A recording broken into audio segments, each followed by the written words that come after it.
You're listening to the Wise Women Invest podcast, a division of Noise Media Network, hosted by Audrey Bell Kearney. Wise Women Invest is on a mission to help 1 million women learn how to make smart money moves by becoming savvy investors in real estate, the stock market, cryptocurrency, and early-stage businesses. Now your host, chief noisemaker, and wise woman herself, Audrey Bell Kearney. Good afternoon, good evening. Not afternoon, it's evening. Good evening. Good evening, world. Good evening, Carolyn. Good evening. How are you today? I am doing great, Audrey, and it's so good to see you today. Same here, Carolyn. It's been a busy day. I've been out all day looking at buildings and all kinds of stuff, and I'm exhausted. And I just left a wonderful. Let me tell you. So Gas South, it used to be the Infinite Energy Arena down on Sugarloaf, and I guess they changed the name of the sponsor of the building. So now it's called Gas South, but they've done some upgrades, and it is a beautiful building. And I hadn't been in there since I think I went in there not even last year because I didn't go anywhere last year.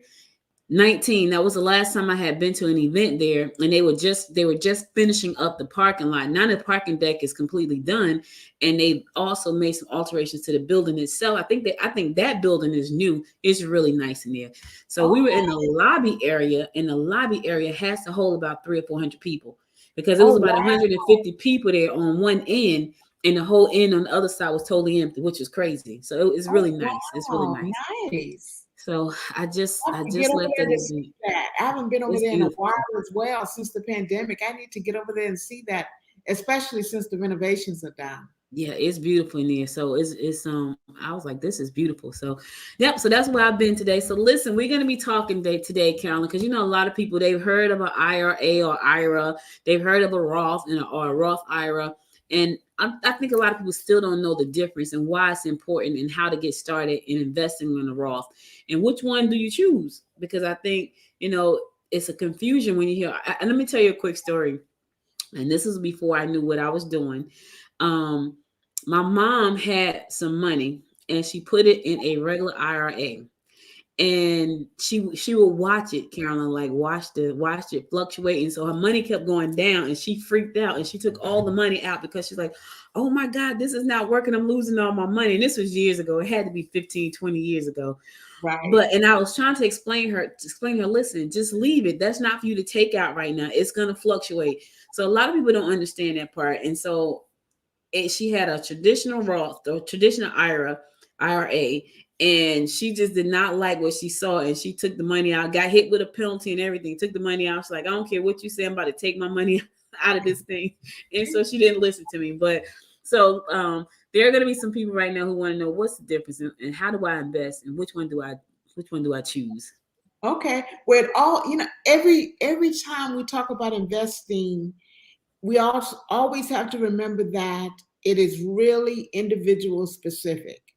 And so it's not, investing and saving is not a cookie cutter type thing. You can't say, I'm going to put everybody here, I'm going to put everybody there. It all depends on a person's, their age, number one. It depends on how long they have to invest, if they're investing for retirement, because IRAs are considered pretty much retirement vehicles. And IRAs are really it's a law. It's, when you think about it as an investment, it's a law. It is something that the federal government passed, and there's a senator or somebody associated with it. So it is a law. And so when you are determining which one to do, it all depends, I guess I said, on your age. A traditional IRA, your money it grows, and it also depends on where your money is invested. Okay, so the vehicle is a traditional IRA or Roth IRA, but how the fund works or how it happens is based on what it's invested in. Okay, so the traditional and Roth are the types of investments. With the traditional IRA, you put your money in there. You can either do a lump sum or you can do a monthly draft. And with the traditional IRA, you can't take the money out until you're 59 and a half. And if you take the money out before you're 59 and a half, you're taxed on it because it is earmarked for retirement. Okay. And you're taxed on it. You're taxed on it when you take it out. The basic difference between a traditional and a Roth is with a Roth IRA, your money is tax free when you take it out. Okay, because your money is going in there already taxed. Okay, so traditional IRA, your money is going in pre-tax. Roth IRA, your money is already taxed, so it's free when you take it out.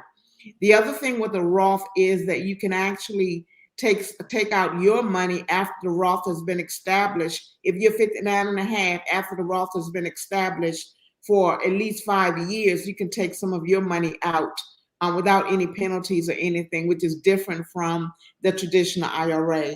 The other thing with the traditional IRA is that you can deduct that amount from your income tax return, whatever you're putting in the IRA on a monthly basis, or whether you do a lump sum, you can deduct that amount from your income tax return. A Roth IRA, you cannot, because that's tax free when you take it out of there. You can start a Roth IRA at birth. You can actually set up a Roth for a kid at birth. Yes. Really? Yes, you can. It's called a minor IRA, minor Roth. You can set that up at birth. I think the last age is probably 80 years old Wow. in order to start it. And with the traditional, you have to start taking the money out once you turn 70 and a half. With the So, Roth, go ahead. so Carolyn, so if you start a Roth for a child, let's say the child is 3 years old, you say, you know what, I'm going to start a minor Roth IRA. That is still earmarked for retirement, correct? They can't get it out for education or anything like that. It has to be for retirement. Okay. No, you can do what's called an educational IRA, and that's Mm. the whole thing with there's so many different types of ways that you can start saving for kids, but you can do an educational IRA that's earmarked for when they get ready to go to school. The Roth IRA, I have a lot of parents who do the Roth, the minor Roth, but they say, you know what?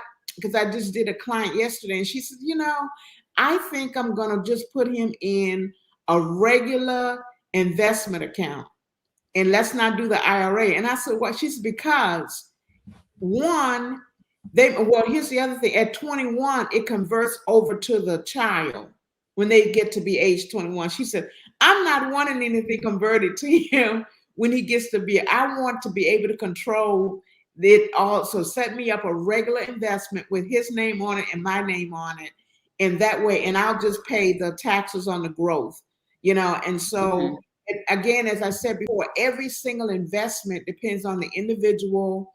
It depends on what their timeline is, what their goals are. If they want to save because we also have college funds, you follow, that are there, that are earmarked for a person. Some of them you can actually roll over to somebody else if your child doesn't go to school. So it all depends on the person. We don't do cookie cutter investing, and we want to teach our ladies that to just let someone just tell you this is what you need based on what they're marketing to everybody. Every single person needs to be looked at differently, because it's like I was talking to someone earlier today, Audrey, about the fixed indexed annuity, and they were like, well, I think I want that. And I said, well, let's talk about what your time horizons are. Let's talk about your age. Let's talk about how you're going to fund it. And by the time and what her liquidity is outside of her investments. And so when we got through with all of the discussions, it wasn't a good fit for her. She wasn't even ready to do any type of lump sum, which she thought she was. So it all depends on the person. A Roth IRA, though, I will tell you, it's one of the best vehicles that a person can put their money in, because of the fact that when they get their money out, it's tax free. Every other investment that's out there that's earmarked for retirement, when you start taking the money out, is taxed. Okay. So Carolyn, IRA is taxed. Yes. Let me ask you this. So if that's one of the better ones, the best ones, why would people choose a traditional over the Roth? If it's the, because I'm thinking I'm gonna go with the one that's gonna give me the more benefits and perks and more, flexibility. What would make someone choose a regular traditional IRA over a Roth? Mostly it's because of taxation. For example, you cannot so if something has grown tax deferred, let's look, here's an example. You have $100,000 in your 401k that has been growing tax deferred, right? And so so you have not been taxed on that money at all. So that's pre-tax money, tax deferred. You cannot roll over a 401k into a Roth IRA because the Roth IRA money is already been taxed. You follow? So you have to roll over that into a similar type vehicle, and that's the traditional IRA, because that particular money. So a lot of it had. Remember, I told you it's a law. So it's a lot has to do with the taxation of wherever the money is coming from. So if you're in we call them like account to like account. So if you're in a 401k and you want to come out of there, you have to go into a traditional, because that's a like fund and you haven't been taxed on that money. Okay. So I want to go back to one thing you said. So you said a parent can do a educational IRA, but they can also do a 529. What's the difference between the two? Because I've never heard of educational IRA before, but I've heard of a 529, and I think that's one of the best ones out there. What's the difference between the two? Okay, so the educational IRA is very similar to just we talked about with the IRAs. It grows tax deferred. But it's earmarked for that one person. So if you set up one for Johnny, then that's for Johnny, period. The 529 and the IRA, of course, has the tax benefits as well. The 529 plan is a educational plan that is earmarked for education. But here's the caveat. It's the education of whoever the owner of the contract wants it to be for. So remember so the educational IRA is for one specific person. The 529, if Johnny decides not to go to college, then mom can say, okay, I'm going to go to college and I'm going to use it. Or mom can say, oh, since Johnny's not going to college, I'm going to give this to Beth, and Beth is going to use it to go to college. And you can continue to use it as an educational purpose. The monies, and again, it grows based on where you invest it. Just like with the Roth and the IRA, and so those are types, okay? So when you start to invest, you're going to look at, where am I going to put this? So as you're setting up the account for the individual, because it's based on the person, you're going to ask questions about their liquidity. You're going to ask them what their thermometer is for the fluctuations in the market. You're going to ask them, how quickly do they think they're going to need the money? Because if they're going to need that money within the time that before they're 59 and a half, they're going to pay penalties on it. They're going to pay penalties. They're going to pay taxes and a 10% penalty for taking the money out. So you're going to ask all of those questions to determine what is going to be the underlying investment for this particular vehicle. Is it going to be aggressive, which means, of course, it's going to be in the market, and whether or not their stomach can handle that is something that we have to determine. If they're going to be middle of the road, where there'll be a little bit of market and a little bit of bonds and something secure and fixed, or are they very conservative? And if they're very, very conservative, then we need to put them in something like we talked about the last time. We hear bonds and municipal funds that will not have that kind of fluctuation in the market. And that doesn't mean that it's not, that they may not have, they may have losses or whatever. It just means that because it's more conservative, the likelihood of them losing large money is very, very slim. It's so funny because I was in a meeting earlier today with one of the chambers here, and bonds came up as a way to secure a building for the chamber. And I was like, yay, I just talked about this last week. So that was pretty cool. So we got to have more discussion about that. So I'll be sure to bring you in on that when the time comes. The building is such a huge project, though. Like, it's a humongous project and I told the chamber president, "Ooh, you got a lot of work ahead of you with this one because it's such a big project." But they have to find a way to fund it, and Buns was a topic of discussion. So that's pretty interesting. Yeah, it is quite interesting. And that's the way they raise money. And I think I shared this with you once before, and I may not have because I talk to people all day long. But I had a young lady who told me that she wanted to look at diversifying her portfolio by adding a bond fund in there.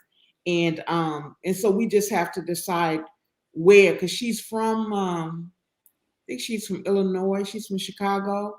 Yeah, she's from Chicago, and she now lives here in Atlanta. So she was trying to determine whether to do something that encompasses a lot of different states, or whether she should find something that was just for Georgia. And we're doing some research to see what types of things Georgia has right now. And again, we're not investing directly into Georgia. We're investing in a mutual fund that's investing in that. And back when we were talking about the traditional and the Roth IRA, one of the best, when we're looking at where we're putting that, typically is in mutual funds. That you can fund an IRA with the CD as well. But it's the type, where you're going to put it, what kind of growth you're looking for. And of course, if somebody puts it in a CD and it's an IRA, that they are very conservative, because CDs have not yielded great rates of return for a long period of time. But it is a type of savings that people like. People who don't like the volatility of the market, they do choose to leave their money in the bank in a CD. And it's amazing, Audrey, how many people literally leave their money in the bank. It is amazing, and a lot of it is because they don't know. I was doing a women's meeting on Sunday, and a lot of them were saying it's because they didn't know. Quite a few ladies had husbands had taken care of their investments, so some of them were widows. So the husband had taken care of everything, and they didn't really understand it. And so it was really good being able to share with them. Yes, there's a difference between a traditional and a Roth. Yes, you can have a CD. The key with your investment is to have diversification. And if your traditional IRA is what you have, look at where it's invested in to make sure that you're diversified, that you're getting the kind of return that you're looking for. And you can always switch it. That's the other great thing. You don't have to stay where you start out. Once you learn, you can move to another level. You can have a traditional and a Roth, but of course there are investment limits per person for each one of them. Okay, so every year, I think this year is 7,000 for the Roth IRA. So you can max it out. And then for a self-employed person, there's something called a simple IRA that allows them to put away a lot more money than a person who's just investing. You follow? So I think it's like $22,000 instead of $7,000 for a business owner. So there are a lot of different investment vehicles out there, but it all depends on the individual and making sure that we answer the questions that they have, and also looking at what all of the things that they want to do with their money. So now with the amount that you can invest in a Roth in a simple, based on which one you choose, does it have to be, can you, like, let's say for instance, I'm a self-employed person and I want to set up a simple IRA because at some point I may get tired of being an entrepreneur and I just want to retire, and I want to invest this $22,000. Now, is that pre-tax, after tax, and can I put it all in at one time, or do I have to spread it out over months? How does that work? No, you can put it all in at one time. You can put it all in at one time, or you can set up systematic monthly drafts. Like I talked to a young lady, I think that was Saturday, and she said, "Okay, here's my plan. I got to put in 7,000 for 2022. I'm about $1,000 short for 2021." I said, "Okay, you have until April 15th to put in the rest of that $1,000. She said the first of the year, I want to start a monthly draft that so by the end of the year, I'll have my $7,000 in there. So you can do that, or if you have money someplace else that you can put in a lump sum, you can do that as well. And then you can also do what's called quarterly or as quarterly amount. So if there's so many ways you can put your money in there. For people who don't have lump sums of money to put in, you can say, okay, I'm going to start with $50. And then you can also just pour in. Let's say you do a contract or you do something that's going to give you a sum of money that comes in, and you get in $2,000. You can send that directly there without having to, no penalties or whatever, to put that money in there. So you can do lump sum, quarterly, monthly, as long as you don't exceed that amount in that year. Now, is the only difference between a Roth IRA and a simple IRA the fact that the amount of money that you can put in there? Is that the only difference between the two? The amount that you can actually invest annually? Yes, and if the simple does not, that money is not tax free when you take it out, but the Roth is. That's the other difference. That the Roth is tax free. It's tax free when you take it out. You can put in up to $22,000 in simple IRA, but you're gonna get taxed at 59.5 or later when you take it out. That's correct. Okay, gotcha. You know, it's so many things it's so much information about investing. And every time I think I'm gonna run out of things to talk about on this show, I hear a whole lot of other things that start spinning in my head. And I know that we'll probably never run out of things to talk about when it comes to money and finances and creating generational wealth. We probably never run out, because one of the main things we talked about a little bit is really getting your mindset adjusted to just even talking about this stuff. Because in most homes, people don't talk about money. Like, that's like a taboo in most people's homes. Like, you talk about money and everybody just clench up, like you said, hey, cut off your pinky toe or something. You know, you're so right. It is sad. There are two things that houses don't talk about a lot, and they should, and that's money and life insurance. Those two things, and life insurance is probably worse than money. They would sometimes talk about money before they talk about the life insurance, but those are two things that are so instrumental in making sure that a family's real picture is secure. You know, knowing the money, and the sooner you have the discussions about money, the better. You know, because our kids grow up and go to college, and if they don't have some type of foundation about how to save money, how not to spend it all, how to budget, they're going to end up in debt and in trouble before they get out of college. You know, and so we have to make sure that we start having those conversations with our children as early as possible, have them with our spouse so that we're on the same page. And I'll tell you, there's so much, you know, we haven't even touched the surface of so many different things. Like you and I talked about doing a show about fixed indexed annuities, about, you know, annuities, period.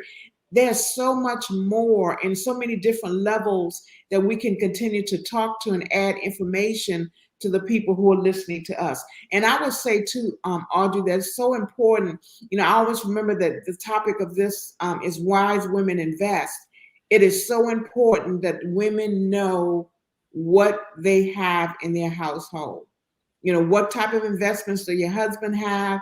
You know, what do you have together? You know, do you have something that makes sure you're the beneficiary on? So you have to have those money conversations so you're not surprised to buy it when something happens. Yeah, I had a potential client reach out to me, I think it was yesterday, and she came to me and she said, you know, do you think I should get insurance on my dad? And I said to her, well, did you talk to your dad? And she said, I hadn't talked to him, but I just think, you know, I don't know if God forbid something should happen to him, what should I do? And I said, well, you might want to have that conversation with him first. I said, because the one thing my mom always said to me, you don't want to cry both ways. One, because you lost the person, and two, because you can't put them away the way you want to. Because she said you're going to cry both ways. And she used to always say that, Carolyn. And she would tell us, she told my brother and I, you don't want to cry both ways. And so I said to her, you know, the worst thing that could happen is you could lose your father. But the second worst thing is you could lose him and then nobody could put him away the way you wanted to. And I've seen people now today, and I know this is a little bit morbid, y'all, but it's a way of life. More today than any time ever, people are doing cremations. I didn't know so many people did cremations, but they have, and some people do really have nice policies. But the person that owned the policy has said to them, "Do not put that money in the ground with me. Cremate me and keep the money." And honestly, Carolyn, you and I both know that because people are waking up to the fact that they do need life insurance, but they've also awoken to the fact that life insurance can start it can start generational wealth if you get enough of it. It really can. And I know you don't want to think about it like that, but if you're smart, you want to think about it like that. Because yeah, you can't stay here to well, let me say this. You could possibly use some of the money if you're still living, depending on the type of policy. That changed too. And that's called a living benefit. Am I correct? Yes, yes. Living benefit. So that's something that was unheard of before. But that, when I found out about that, I was like, what? So let's say, for instance, you got diagnosed with a terminal illness. You could take some of that money and use it while you're alive. That wasn't the case before. So that is now the case. But if you don't make it, God forbid, you don't make it, you can leave your family members well off. Now, what I will say, Carolyn, and I'm sure you're gonna agree with me, yes, you can leave them well off, but you need to educate them about money before you leave it to them. Absolutely. You have to educate, and it's a terminal illness rider. And so yes, you are so right, Audrey, and all that you said. We want to make sure that you do have the investments, whether that's a Roth or a traditional Roth or traditional IRA or Roth. You want to have the investments, but you also want to make sure that you're protecting the income in the household.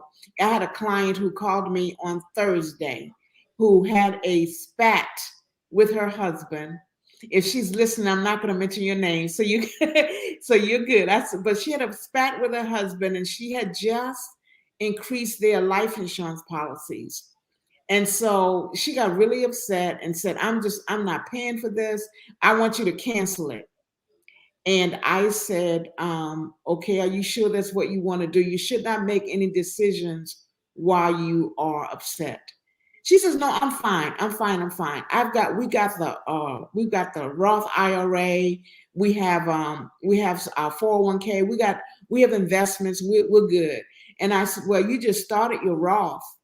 And you don't, that's not a lot of money in that. And if something happens to you guys, you want to have that intergenerational transfer of wealth, like right away, like you just mentioned, Audrey, where you can change the trajectory of your family.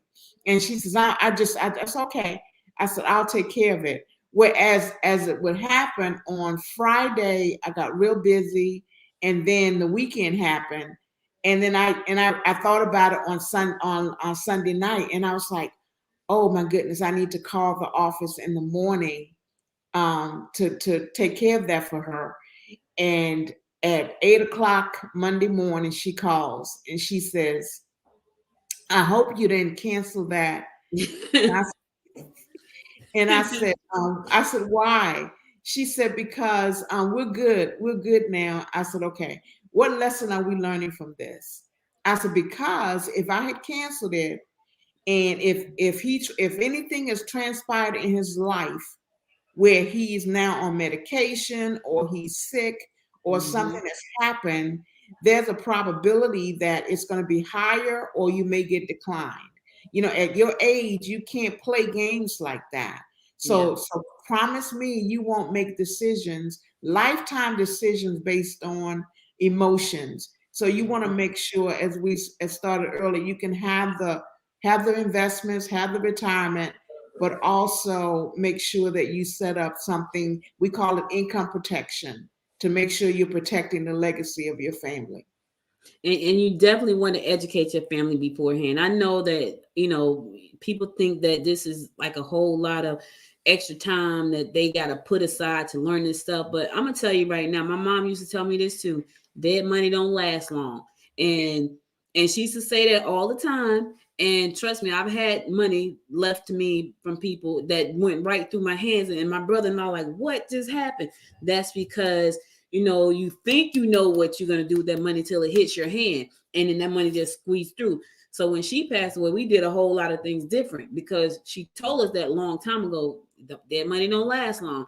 So if you know that you are getting insurance policies and investments for your family, educate the family now, because once they get that money in their hands, they're going to miss you tremendously, right? But that money is going to burn through their fingers just like they were on fire if they don't know what to do with that money. So you don't want them to have to pay penalties because they want to hurry up and take the money out the Roth because, all kinds of stuff. I mean, I learned so much. I had an uncle, Carolyn, and he had a retirement plan through John Hancock.